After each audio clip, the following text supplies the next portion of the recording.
कधी विचार केलाय का की ज्या जमिनीवर आपण अगदी डोळे झाकून विश्वास ठेवतो ती जमीन एका क्षणात आपल्या पायाखालून सरकली तर? आज आपण अशाच एका घटनेबद्दल बोलणार आहोत ज्याने सगळ्यांना हादरवून सोडलं होतं. हो, आपण बोलतोय किल्लारी भूकंपाबद्दल. ही केवळ एक नैसर्गिक आपत्ती नव्हती, तर एक अशी शोकांतिका होती ज्याने भारताच्या भूकंपाच्या धोक्याचा नकाशाच कायमचा बदलून टाकला. तारीख होती 30 सप्टेंबर 1993. ठिकाण होतं महाराष्ट्र.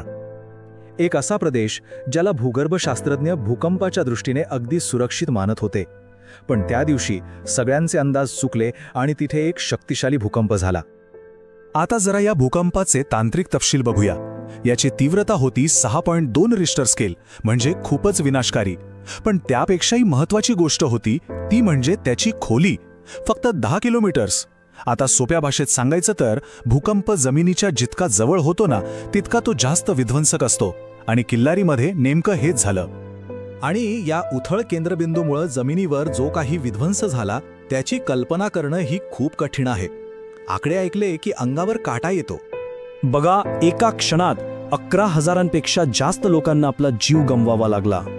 जवळपास 2.25 लाख लोक एका रात्रीत बेघर झाले. त्यांच्या डोक्यावरचं छप्परच नाहीसं झालं. आणि ही काही घरांची गोष्ट नव्हती, तब्बल 52 गाव अक्षरशः नकाशावरून पुसली गेली. आता या विनाशाची तीव्रता समजून घेण्यासाठी फक्त एका गावाचं उदाहरण पुरेसं आहे. किल्लारी, जिथे भूकंपाचा केंद्रबिंदू होता, त्या गावात एकही घर शिल्लक राहिलं नाही. एकही नाही.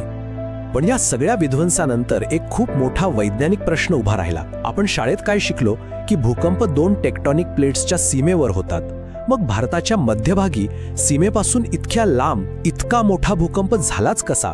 हे एक मोठं कोडं होतं. या कोड्याचं उत्तर आहे इंट्राप्लेट भूकंप. म्हणजे काय तर भूकंप फक्त प्लेट्सच्या कडांवरच नाही, तर कधीकधी प्लेटच्या आतमध्ये असलेल्या जुन्या सुप्त भेगांमुळेही होऊ शकतो. किल्लारीच्या भूकंपाने हेच तर सिद्ध केलं की धोका कुठेही असू शकतो. तर शास्त्रज्ञांनी हे कोडं उलगडण्यासाठी 2 मुख्य शक्यता मांडल्या. एक म्हणजे जमिनीच्या खूप खाली कोट्यावधी वर्षांपासून काही जुन्या भेगा होत्या ज्या सुप्तावस्थेत होत्या. त्यांवर अचानक दाब वाढला आणि त्या सक्रिय झाल्या. आणि दुसरी शक्यता जी याला जोडली जाते ती म्हणजे जवळचं तेरणा धरण. असं मानलं जातं की धरणातील पाण्याच्या प्रचंड वजनामुळे त्या सुप्त भेगावरचा दाब वाढला आणि भूकंपाला एक प्रकारे चालना मिळाली. पण एवढ्या मोठ्या संकटानंतर माणुसकी जागी झाली. देशभरातून आणि जगभरातून मदतीचा ओघ सुरू झाला. या टाइमलाईनकडे एकदा बघा. मदतीचा वेग किती होता हे यावरून लक्षात येतं. संकट खूप मोठं होतं, पण मदतीचे हात त्याहीपेक्षा वेगाने पुढे आले. काही तासांतच सोलापूरहून डॉक्टरांची टीम पोहोचली आणि फक्त 2 दिवसांत मुंबईहून 120 पेक्षा जास्त ट्रक मदतीचं सामान घेऊन निघाले होते. ही मदत फक्त राष्ट्रीय स्तरावरची नव्हती बरं का.